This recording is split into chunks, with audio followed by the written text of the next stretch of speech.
It's really great to see so many people here today. It's fantastic turnout. Thanks you for coming. But let me say this quite clearly. What the government is proposing to do by excluding trans and non-binary people from any ban on conversion practices is simply and unequivocally wrong.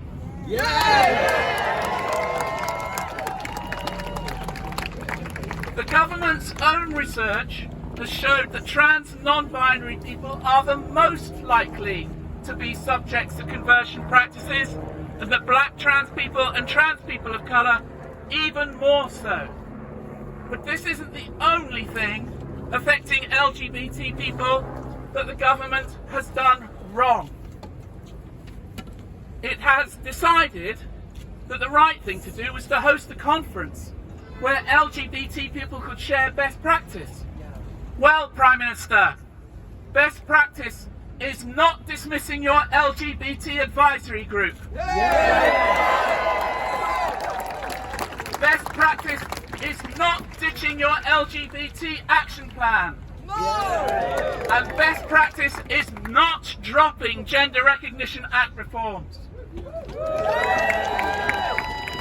And more than that, this government has put in place at the head of the Equalities and Human Rights Commission someone who has spoken about following the government's so-called equality agenda.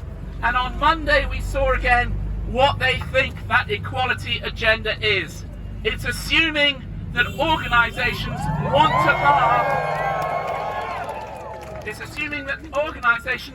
to bar trans people from their services, and on Monday it was trying to advise them wrongly how to do that. That's right. And Baroness Faulkner said yesterday she would not bow to trans activists, but she has positively worshipped before the altar of those opposed to trans inclusion. Shame! Shame! Take heart. 3 or more years of relentless monstering in the press has had very little effect on people's opinions, but it does take its toll on trans and non-binary people. We are not monsters. No! We are not issues. No! We are people.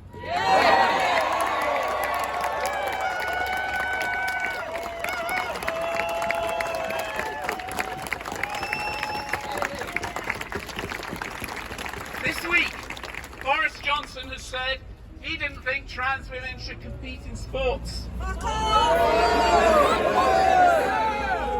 But the government has also announced that it's asking police to record crimes against trans people using our legal sex, knowing full well that very few of us have gender recognition.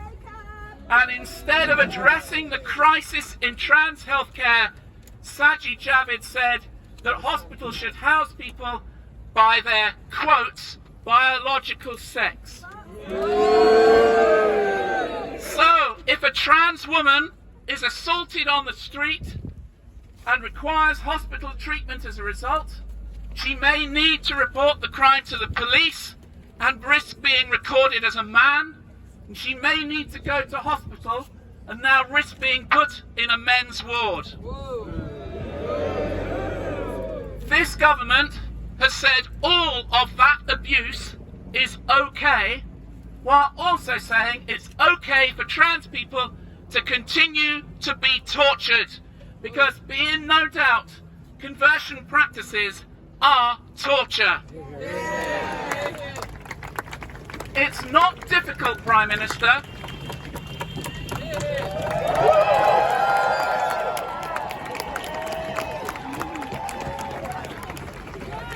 It's not difficult, Prime Minister. Recognise medical therapies are not conversion practices.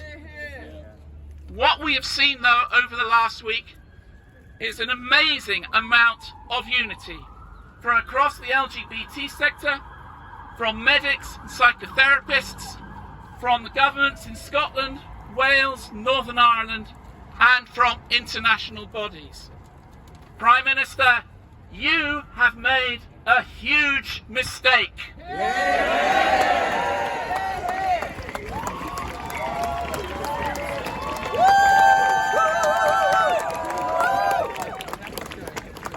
So, friends, keep on protesting, keep on making the case, keep on caring for each other, because together we can and we must stop this government's cruelty to trans and non-binary people.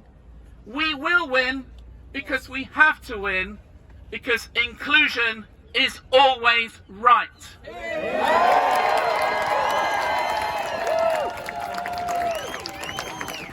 We together are strong. We have always had to be strong, and we are stronger together.